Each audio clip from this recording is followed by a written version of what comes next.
So basically, this is it's a telecoms example, and it's really a very simplified example because there just isn't time to do a whole business in a demo. So it's really cut down. So the context is some kind of metropolitan area, big town, city, with a number of businesses spread out around the city. And the idea is that a telecoms company, wants to provide broadband connectivity to these companies, and it has a number of points of presence established around the city. So you can imagine that in the background, this company has already invested in some kind of ring technology where they have a fiber ring around the city, and they have a number of add drop points around this ring where they can bring customers into that network. And what they're now looking at is they want to look at the cost stroke revenue case for adding new customers to that network. So we don't look at the background ring, but that's treated as a sunk cost. We're looking at what do we need to do to connect these customers. And again, it's very simplified. So the only actual costs we're going to consider are the basically there is an access device which is required at each point of presence. That access device comprises a chassis within which a number of cards sit. Each card within that chassis has a number of ports, and each port effectively is a connection for a single customer. Right. And these connections are still optical. So the assumption is this is a very modern fiber network, and those ports are actually optical interfaces. There would be a fiber that would be connected from this chassis to a particular customer's premises. And again, we're not worried about the fiber. We're not worried about any of the complicated things like digging in the ground. We're just worried about the logical connectivity. So in terms of what we're going to cover in the model, it will be the optical interface, literally the plug-in where the fiber comes in and it connects into the card. Right. Because funnily enough, that little piece is actually quite expensive, and you can get different ones which run at different speeds. So there's the optical interface, there is the card, there is the chassis, and then finally there is an uplink device. So this is effectively the outbound port on the chassis, and this provides connectivity into the core network. It's essentially, it would be the add drop onto the ring. And I don't want to get sidetracked with exactly what the device is, and the assumption the model has. I'm from telecom, so I have a telecom background, so I understand the concept. I know you are, but my point is I don't want to get distracted by exactly what it might be. But the key criteria is that this will be dimensioned according to how fast it goes. So whereas the cards and the chassis are effectively logically dimensioned according to numbers of customers and capacity of the cards, the uplink device has a capacity in gigabits per second. Okay, right. And so those are the principal physical assets. And then the two additional costs, which are actually in some ways just as interesting as the basic ones in terms of general business principles, are some of the overheads. And so the two overheads we consider are that most likely the location where this equipment is sited, most likely it's rented from a third party. And so there will be a cost of floor space, you know, a rental cost per square meter or whatever. And then there will be a cost of providing electric power to the equipment. Right. And as far as the inventory is concerned, that's it. That's the sum total of what we're going to try and do in this demo. And the objective for this is to actually work out what we reasonably need to charge our customers for this connectivity, in terms of what's a sensible thing that will give us a reasonable payback on our investment as the operator to buy this kit, the uplink, and to pay these overheads. A question. Yeah. So this is assuming that the organization, the network operator, is already in service and they are trying to extend the service to this, or they are trying to do this new. Yeah. Okay. Yeah, I mean, it's deliberately simplified. It's unlikely that they would just have a ring and not already be operating, but it just gets too complicated if you try and add those costs in. Or when I say too complicated, it ends up being more than what you can do in an hour without losing people. Right. Right. So this demo I originally called a 1-hour tutorial demo until actually I reused that name for a even simpler one, which has literally one service and one resource. Yeah. And in fact, that one is already published on our website. If you haven't found it, you should go and look at it because it's a good starting point. So this one, okay.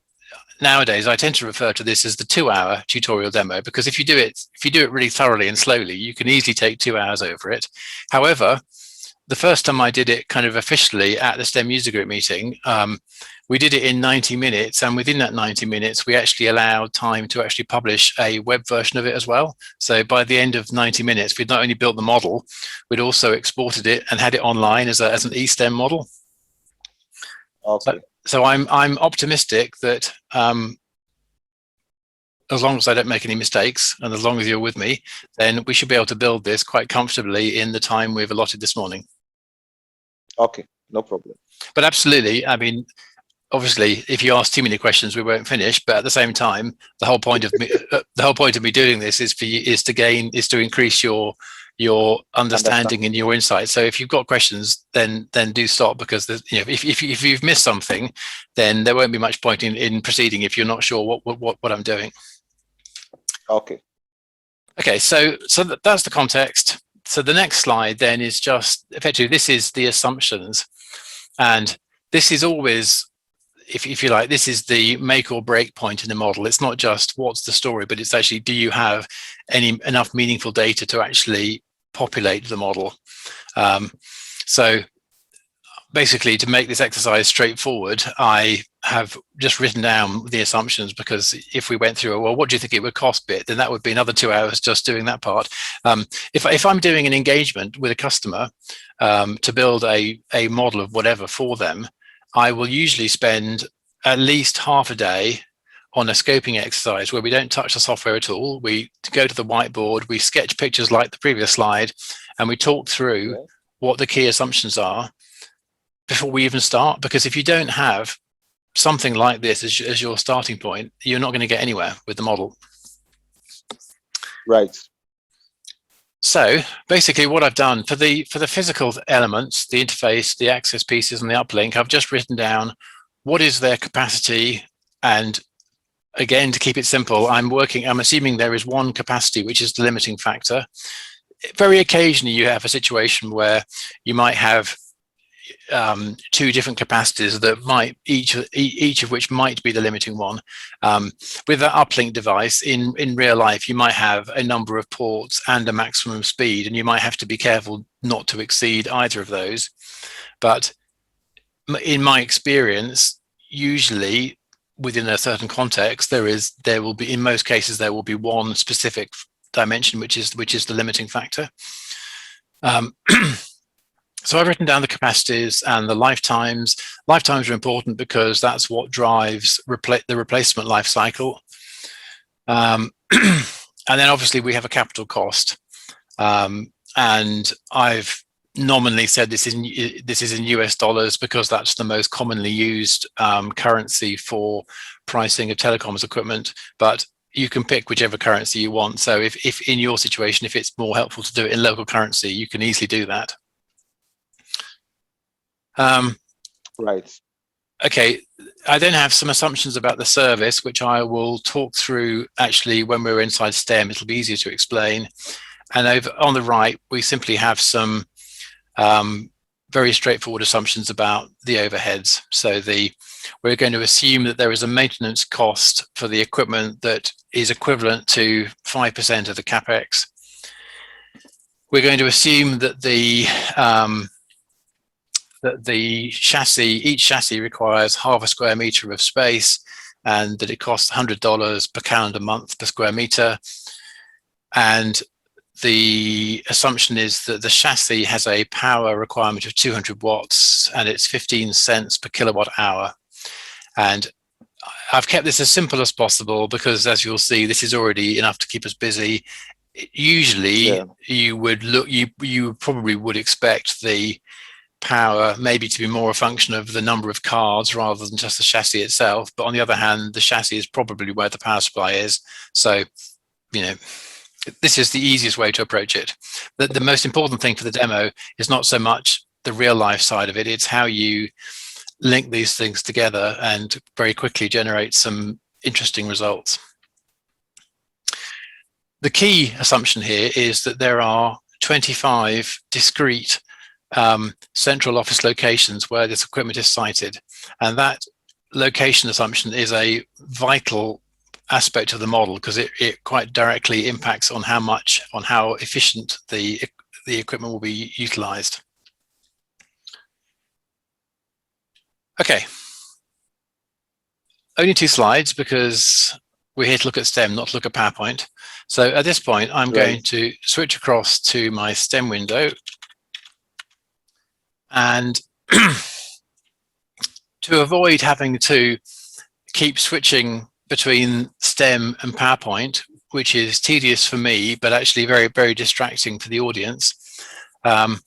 What I've already done is I have an empty model, empty in the sense that it has no model elements, but in which I have created some text boxes that provide a number of cues to me or anyone who's building the model. And crucially, down here, they contain exactly the same assumptions as I had in the PowerPoint. So the idea is I hope not to have to go back to the PowerPoint because all the bits I need are written down here. This is just based on experience. I've done this in the past without having these elements here, and it's just tedious having to keep switching to and fro. So this means we can basically work on one screen.